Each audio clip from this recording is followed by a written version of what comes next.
ఇందిరానగర్ ఏరియాలో పరిస్థితి ఎట్లుందంటే 4 బస్తీలలో ఇది ఫోటో ఏంటంటే చిన్న పాప ఇంటి లోపలికి వచ్చిన డ్రైనేజ్ నీళ్ళని ఎత్తిపోసుకుంటుంది. ఇంటి లోపలికి మొత్తం పక్కనున్న మురుగు నీరు వస్తే అది ఎత్తిపోసుకుంటుంది. ఇందిరానగర్ ఈ 4-5 ఏరియాలు. అయితే ఈ బస్తీ చూసి మేము ఇక్కడ క్లీన్ చేయమని డిమాండ్ చేద్దాం ప్రభుత్వాన్ని అని పోతే ఇక్కడ ఎమ్మెల్యే గారు కృష్ణారావు గారు మేము ఆడ లంచ్ చేసే టైంలో ఆయన జేసీబీలు వేసుకొని అడిగిపోయాడు. పోయి ఇప్పుడు ఆడంతా క్లీన్ చేయించి బయటకు వస్తున్నాడు. మరి ఈ సోయి ముంగటేమైంది? ఈ 10 ఏళ్ళు ఈ సోయి ఉండొచ్చు కదా. జాగృతోళ్ళు జనం బాటాన్ని పెట్టుకొని వచ్చేదాకా కూడా ఎమ్మెల్యేలు కదలకుండా ప్రజల కష్టాలు పట్టించుకోకుండా ఎంత దారుణం ఇది. ఇది మీ కాన్షియన్సే కదా, మీ కోటేషన్ వాళ్ళే కదా. ఇప్పుడు ఆయన కూడా కూర్చున్నాడు కృష్ణారావు గారు 2 గంటల నుంచి. ఆయన కబ్జాలు చేసుడు బంద్ చేసి అప్పుడప్పుడు జనాన్ని చూస్తేనేమో ఏమైనా ప్రజల కష్టాలు అర్థమవుతాయి.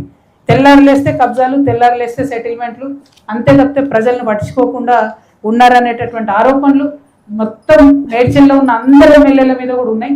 మరి ఒకరు అని నేను పేరు చెప్పదలుచుకోలేదు. సరే మీరు సంపాదించుకున్నారు, కానీ అప్పుడో ఇప్పుడో ప్రజల దిక్కన్నా చూడాలి అని నేను కోరుతా ఉన్నా. రెండవది, హైడ్రా మాత్రం చాలా దారుణంగా ఈ మేడ్చల్ మొత్తంలో కూడా పెద్దవాళ్ళ పక్షాన్ని పనిచేస్తుంది. నేను ప్రతి చోట నాకు వచ్చినటువంటి కంప్లైంట్స్ని హైడ్రా కమిషనర్ గారికి ఫార్వర్డ్ చేస్తా. మీరు చర్యలు తీసుకోకపోతే మాత్రం మీరు మీ ప్రభుత్వం పెద్దల పక్షమే, పేదల పక్షం కాదనేటటువంటి క్లారిటీ ప్రజలకు వస్తుందన్న విషయాన్ని తెలియజేస్తూ, బండారం ఇప్పితే మొత్తం ఈ నుంచి మొత్తం తెలంగాణ నుంచి ఢిల్లీ దాకా ఇప్పితే తట్టుకోలేవు నువ్వు. ఇప్పటికైనా మానుకో, ప్రజాసేవ చేసే ప్రయత్నం చేయి. అంతేగాని ఇష్టం వచ్చినట్టు నువ్వు మాట్లాడితే ఒప్పుకుంటాడు ఉన్నాడు. నువ్వు ఏం చేసుకుంటుంటే 10 ఏళ్ల కింద తెలంగాణ రాకముందు నేను ఆ రోజు పాట పాడిన నల్లగొండ గద్దరుద్దా అని ఆ రోజు అనుకున్నాను నువ్వు నీ చరిత్రని. తొలిపాలైందో తెలంగాణ మొత్తం ఏమైనా చూసుకుంటా. ఏ షాప్ రోజులు లేవు, ఏ బట్ట షాప్ లేవు, ఏ బంగారు షాప్ లేవు. ఇలా మేం కబ్జేదామా. నేను ఇందిరానగర్కి నాకు 4 రోజుల కింద ఫిక్స్ అయింది నాకు ప్రోగ్రాం. నాకు అక్కడ ప్రజలను కాపాడేది నేను. ఆధీనంలో ఉన్నటువంటి ఐటీపీ ఆధీనం నుండి నిరుపేదలు బాధపడుతుంటే ఈ వస్తుంటే భయపడ్డారంట. నీ అసలు కుక్కలు మస్తు వచ్చిపోయినా నా దగ్గరికి. ఇక్కడ నా కుక్కడపల్లి ప్రజలు నాకు దేవుళ్ళు, వాళ్ళ బుద్ధలేని పదాభివందన చేస్తా. వాళ్ళందుంచే నన్ను ఈ రకంగా గెలిపించారు, నా నీతి నిజాయితీని. బ్లూ సీట్లు కనబడితే వసూలు చేసేదానికి నీకు అలవాటు ఉంది, ఎవరికి అలవాటు లేదు.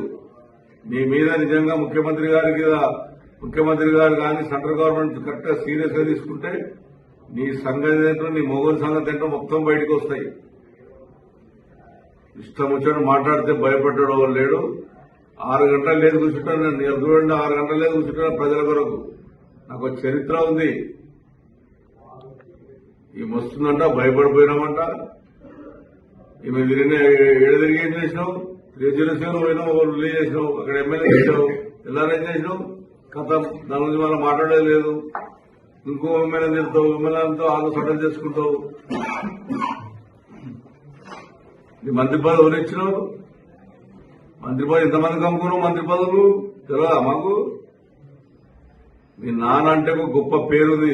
మహాత్మా గాంధీకి ఏ రకంగా పేరుందో కేసీఆర్ అంత మంచి పేరును సర్వనాశనం చేశావు. కేటీ రామారావు హైదరాబాద్ డెవలప్ చేస్తే కేటీ రామారావు చేసేటువంటి గొప్పతనాన్ని హైదరాబాద్ నాశనం చేస్తే కేటీఆర్ తిరుగుతున్నాను. హరీష్ రావు అయితే ఎప్పుడు ఎదగొట్టాలి?